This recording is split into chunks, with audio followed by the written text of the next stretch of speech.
I was in the Navy. I don't know whatever happened to it. I lost it somewhere after I got in the Navy. Uh-huh. I had a picture for years, and I think one of my brothers stole it. Probably my brother, Elmer. He used to like to latch on to all my stuff. But also as a kid, like 16 or so, he got out to California. He hitchhiked out to California, and he messed around. Then he got another job as an oiler. And then where did he go from there? Do you know? Well, he was working for the DNCs, and I think this was about 19. 6, 7. Yeah, earlier than that. 19. As Aunt Minnie died in 1910, his sister. He would have been 20. And I think it was right about the time that she died that the DNCs went on strike. And my dad didn't agree with what they were striking about, but he wouldn't go scabbing because the line wanted him to go to work anyway, and he wouldn't do that. So he borrowed $10, bought a whole bunch of novelties at the novelty store, and got on the bridge to Belle Isle on a Sunday and sold the novelties and made enough money that he could pay his $10 back the next day and was in business. And was in the novelty business and selling them, and that's how he got into the Carnival business. And novelties in those days would be, do you know what kinds of things? Like just little... doodads. Yeah, little like pinwheels. And Whatever. Big balloons, whatever. Kids like balloons, whatever. Little pinwheels the wind blow around and whatever. And, balloons and... And so he was on the Belle Isle Bridge. Belle Isle Bridge at Jefferson and Belle Isle. Right. And sold them all and made enough money he could pay his $10 back and had cash to go into business. That's funny. And kept so that he said, so he did the novelties for a while? Yeah, and they had a big novelty stand at Tajmal Park in Harson's Island. Mm-hmm. And he would sell those there during the week when the excursions were there, and then after the boat left, and take everybody home on 4 in the afternoon, he was painting the rooms in the hotel. Mm-hmm. And Harson's Island is where, just to refresh my memory, it's up? It's up on Lake St. Clair, right off of, it's almost on its way to Algonac. Mm-hmm. Harson's Island is on the way to Algonac. It's right across the river from Wapu Island, which is in Canada, which is the Indian reservation. Mm-hmm. So is it in those days it was like a little bit of a resort place? People would go. Well, the Flats, St. Clair Flats, was a resort area, and some of the wealthy Detroiters had summer places up there. Mm-hmm. And the boat would come up and drop off people there and freight, and then would take passengers up to Tajmal Park and drop them off for the day. And then it continued on and went up to Port Huron, dropping off at different ports on the way, and then turn around at Port Huron and come back down and then pick everybody up at Tajmal Park for the day and take them back to Detroit. Mm-hmm. So it made a day trip for them. Right, and Tajmal Park, was it just a park? Or yeah, it was an amusement park. Oh, it was an amusement park. Yeah, it had a merry-go-round there, and eventually my dad put in some other rides there when he got bigger. Right, but for now, he was just selling novelties. Just had a novelty stand. He was a concessionaire. And did he work for Tajmal Park, or was he independent? He was independent, but he had to give a little kickback, a little grease money. A little grease to keep in business. That's right.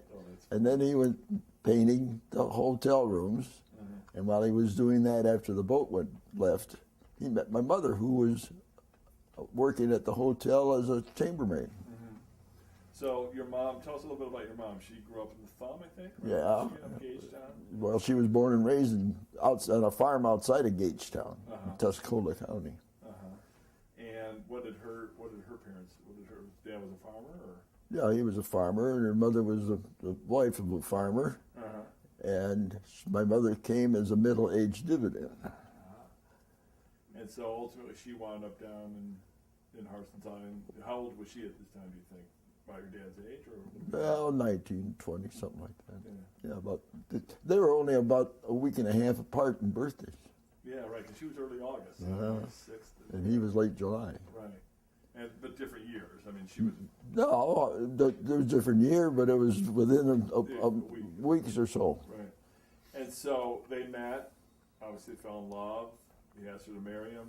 Where did they get married? Do you know? St. Peter's and Paul's. St. Peter's. St. Peter and Paul's Church in Detroit, down on Jefferson, and the church is still there. Is it? And they have a record of their marriage. Oh, really? Interesting. Did her parents speak English? Pardon? Did her parents speak English? Her mother couldn't. Her dad did, And they but he had an accent. And they had both come over from Canada, right? Yeah. French Canadian. They came over, and then my mother was born after the family got here. So she was born here, but her brothers and sister were born in Canada.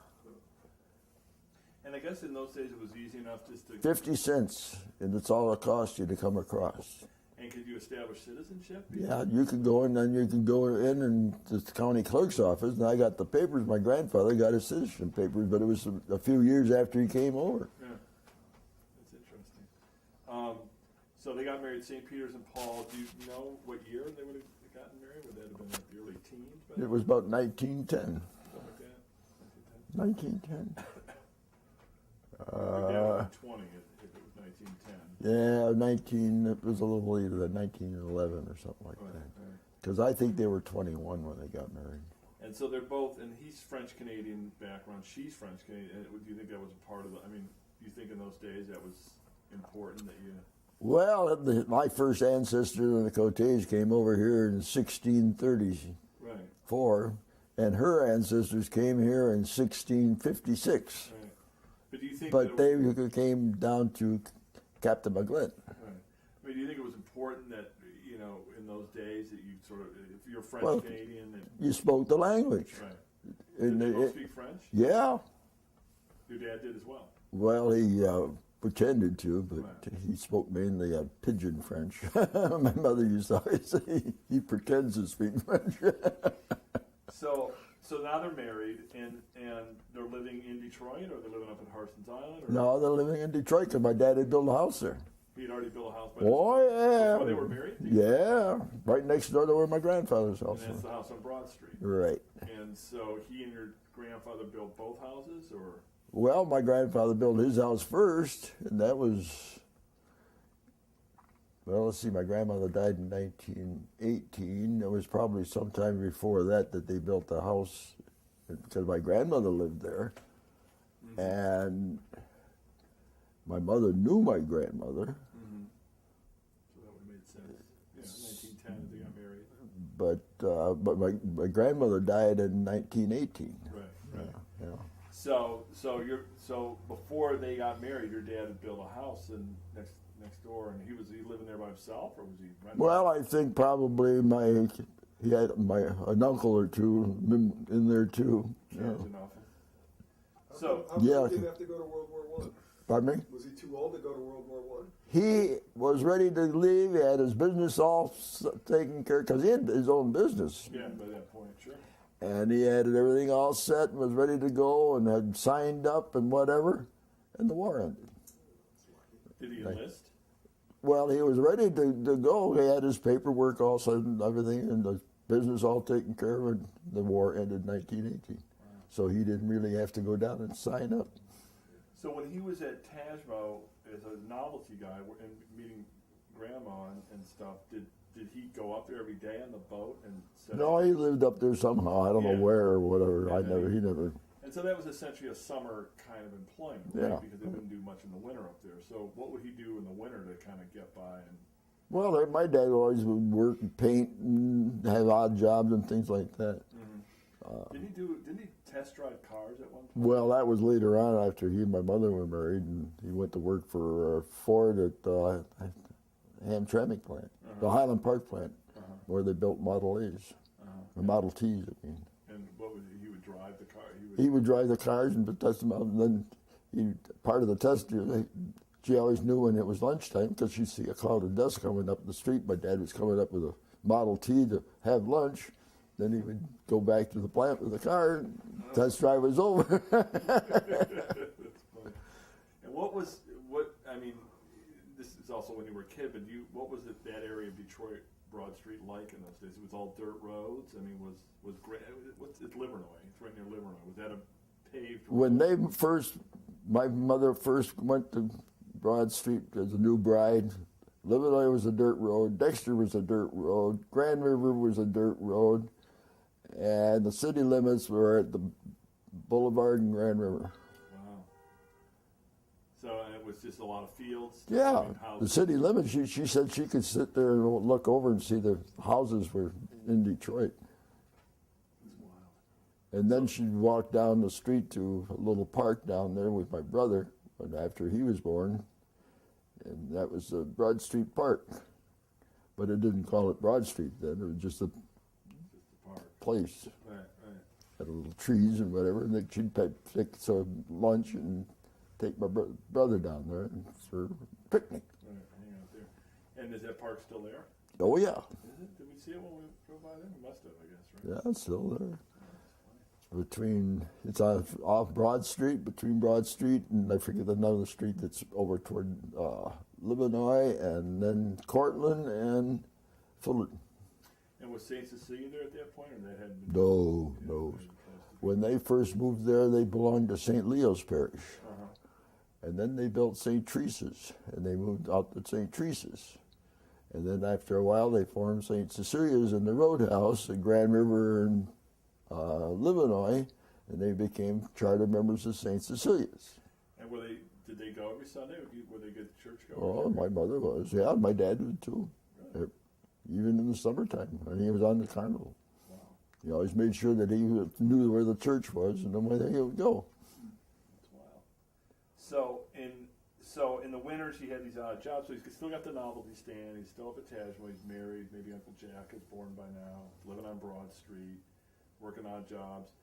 But the job he got at Ford at the Highland Park plant, was that a full-time job, or was that? I guess, but my dad only, if he had his summer business, he would only work in the wintertime. Right. And then he would leave and run his business in the summertime. And then he'd always manage to find something else in the winter that he would go to. It may have been his old job, he would get that back, whatever. Right, he would just kind of figure it out. And the season would be like May to September kind of thing?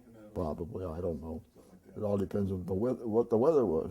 And so then he gets his first ride. He decides to get a ride at some point, right?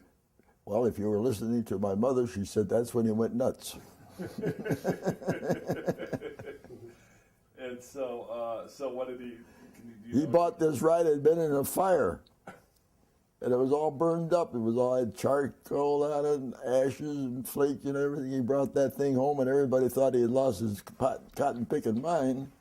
And he paid, I forget, $100 for it. It was a piece of scrap iron at that point. And what was it? A Ferris wheel? A Ferris wheel.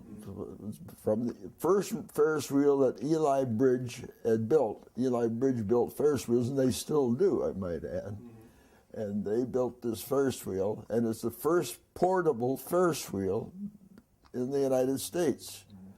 The rest of them was not portable. You'd put it up, and then you practically had to destroy it to bring it down. Mm-hmm. And this is one you could take it apart and load it up and then put it together again. But it was all put together with bolts, which made it pretty tough because you had to screw the nuts under the bolts.